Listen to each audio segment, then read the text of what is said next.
কলকাতার এই ভিডিওগুলো প্রত্যেকটা ভিডিও ভাইরাল হয়েছে।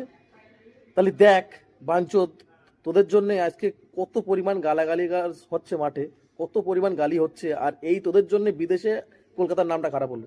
দেখ দর্শকে কি পরিমাণ গালাগাল দিচ্ছে, শোন খালি তোরা। আমার পাশের এই ধ্যামনা তাকে কেউ সরাবি ভাই, কিছুতে চারছে না হ্যাংলা তা।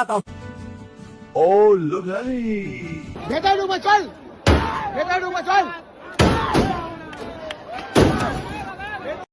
ভাগ্যিস আমরা গরিব হয়ে জন্মেছিলাম, ওই জন্য 10,000 টাকার টিকিট কেটে ম্যাচিকে দেখতে যাইনি। তা না হলে এই ভাঙচুর দেখতে হতো, মেচিকে তো দেখা হতো না, এই ভাঙচুর দেখতে হতো। কপাল ভালো গরিব হয়েছি। আর হায়দ্রাবাদের কত সুন্দর মেসিকে সবাই দেখতে পেরেছে, ফুটবলে খেলা করছে। বিশ্বাস হচ্ছে না তো দেখো ভিডিওটা।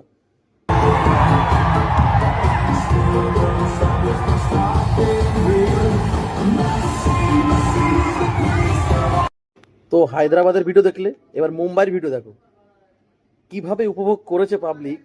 টাকা উসুল হয়ে গেছে তাদের। আর আমাদের কলকাতায় দূর দূরান্ত থেকে যারা এসছে তারা খালি গালি দিয়ে গেছে, দুর্নাম করে গেছে, খালি দুটারটা আলবাল ছাল বোধাদের জন্য। দেখো মুম্বাই ভিডিওটা দেখো।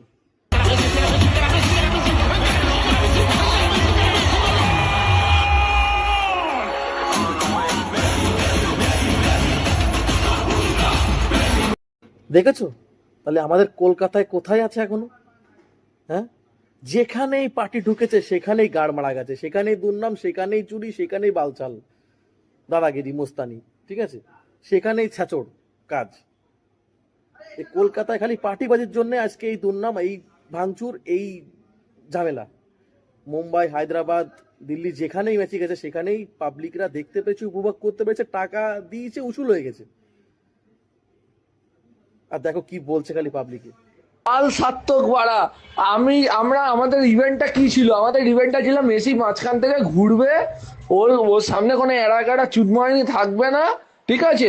মেসি একটা পেনাল্টি পারফরমেন্স দেবে বাচ্চাদের সামনে, এই গুদমানি বেটা অরূপ বিশ্বাস আর খানকির ছেলে অভিষেক ব্যানার্জি, এই দুই চুদমানি, একটা ডায়মন্ড হারবার আর এক হচ্ছে গিয়ে ওই কোন বোকা ছিল।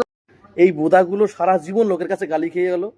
একটা ভালো কাজ করছিল, সেখানে ভালো কাজ করতে গিয়েও স্ক্যাম। টাকা নিয়েছো 10,000, 12,000, 16,000, তার সাথে তুমি দেখাও মানুষটারে, সেখানেও স্ক্যাম। কোটি কোটি টাকা একদিনে লুটে নিলি, প্লাস পাবলিকরা দেখতে পারো না, পাবলিকের হাতে গালাগালি খাচ্ছিস। মানে তোদের ভালো কাজ তোরা জীবনে করতে পারবি না। হ্যাঁ, তোদের মুখে